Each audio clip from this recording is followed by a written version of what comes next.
Scott's trying to convince me that there's a Silverchair record that's one of the greatest records ever made, and I don't even want to hear that. No, I did not say it's one of the greatest records ever made. I said it's a great, amazing record, and this is why. You have to hear it, because Silverchair, people always think of like the Frog Stomp Silverchair, right? That's what I'm thinking about. Nirvana rip-off garbage, right? Are you ready? This record, Diorama, it is a full orchestra with awesome, heavy rock songs. Well, listen. No, he just said Silverchair and heavy in the same sentence. That's it. We're gonna download it. We're gonna go download it. Anyway, there was no. They did it all to tape for the record, and his voice, his singing voice, was not manipulated by any like auto-tune shit or anything, and it is dead on perfect. We have to go download it. You won't. It's like, you know what it sounds? It sounds like yes. You want to try that other bit now? Yeah, I'm going to try something different. I'm going to try sitting down for it. Give me 2 seconds. Out of the room. I wouldn't say saying prog that's. I mean, you don't want to use that term. Like Emerson, Lake and Palmer is prog. Yes is prog. Yes. Styx is not prog. Soft prog.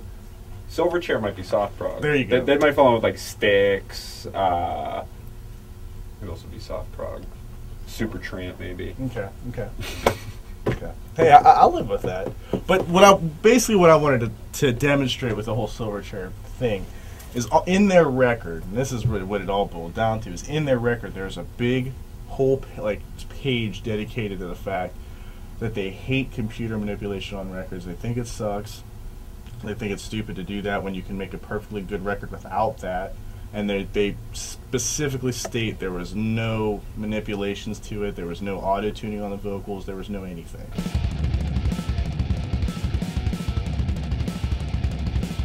We just looked at it as, you know, we're not going to go to one of the cookie cutter studios where every record that comes out that's supposed to be metal or supposed to be metalcore or supposed to be this. You know, we're going to go to the guy that did the Pixies. You know, we're going to go to the guy that did Nirvana. We're going to go to a guy who recorded, you know, Jimmy Page and Robert Plant. You know, we're going to do the kind of music that we listen to, you know, and we're going to incorporate ZAO into that. And we're going to make a record and see what it sounds like. It's probably the most nervous and the most, I guess, just like recording with somebody who had recorded things that you very genuinely liked and very genuinely enjoyed before. I'm hoping that recording here will give us some sort of that sound in some way, shape, or form.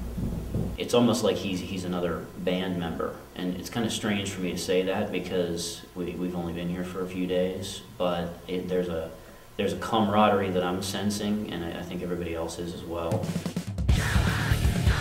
Okay, so we need to play it again, and I need to not fuck it up.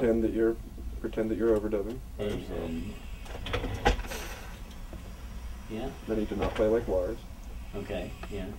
Less Lars. Stop worrying about your art collection.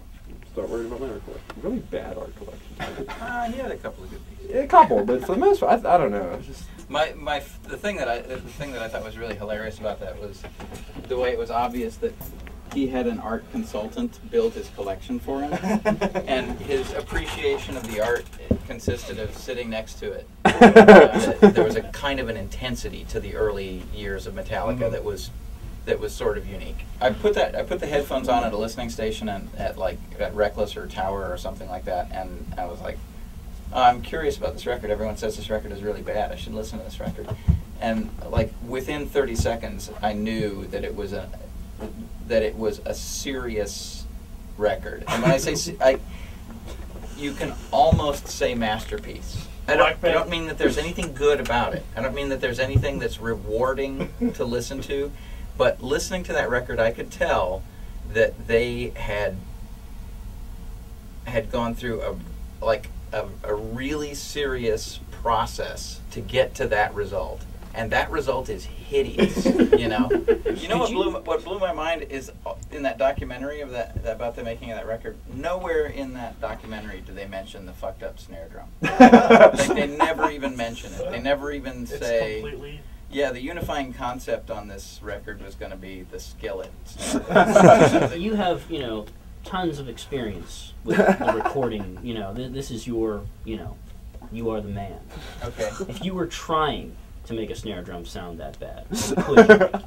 It would be. Would you be able? The thing that is actually kind of impressive is that there are about four.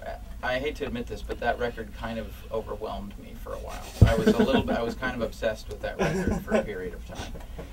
Not because it was enjoyable on any scale, but because it was so willfully hideous. Right?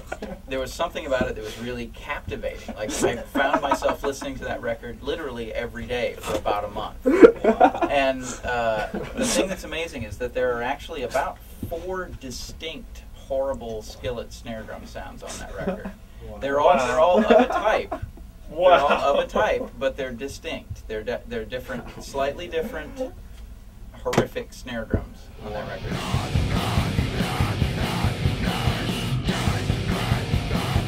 I'd like people to listen to this record going, well, these guys just went in there and rocked it and just did it and just nailed it.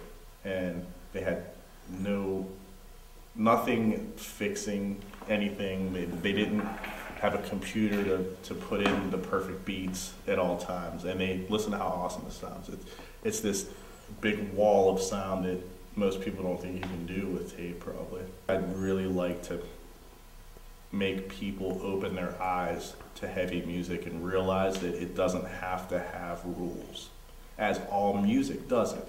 Metal, in my opinion, is the only music that has rules and boundaries that you shouldn't cross. And I think that when you choke off or stop any art whatsoever, be it painting, be it writing, when you stop and put boundaries on that and put little, certain rules that you have to follow for that, I think you destroy the art.